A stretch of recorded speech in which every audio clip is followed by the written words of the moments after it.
ମୁଁ 15 ନମ୍ବର ୱାର୍ଡର କାଉନସିଲର ଅଛି। ମୁଁ ମାସେ ତଳେ ବି ଦେଇଥିଲି।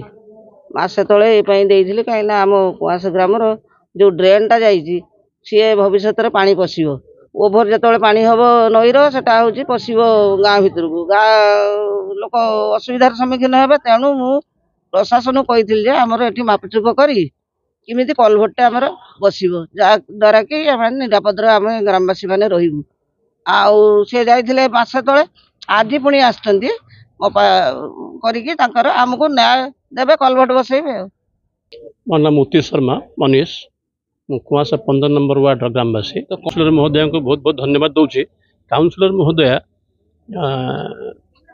ज्योतिर्मयी पट्टनायक सी आमको बहुत साहाय्य करिसेंती। ये घाट पाई विवाद दीर्घ दिन धरी जो काम आज की 100 वर्ष होला न हो आसुला, किंतु आज यही काउंसिलर महोदय उपस्थित आज गोटे बड़ कार्य आमको मिलूँ। ये घाटटा रास्ताटा 52 कोटी रास्ता। आम मसे तले तहसीलदार दायीपत्र देकी आसलु। तहसीलदार आम जो काउंसिलर कथा मानिकी ग्रामवासी कथा मानिकी आज अमीन को पठे आरआई स्टाफ सब आसुँच मापचुप चली। मुझे आशा करुँची बोधे आमको संतुष्ट करके जी।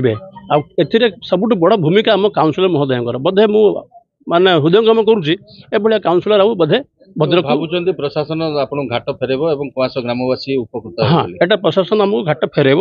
आटा रास्ताटा अच्छी 52 कोटी मोटा शेषटा के पाइनि कि प्रथम मुहटा 52 कोटी से घर हो जाए।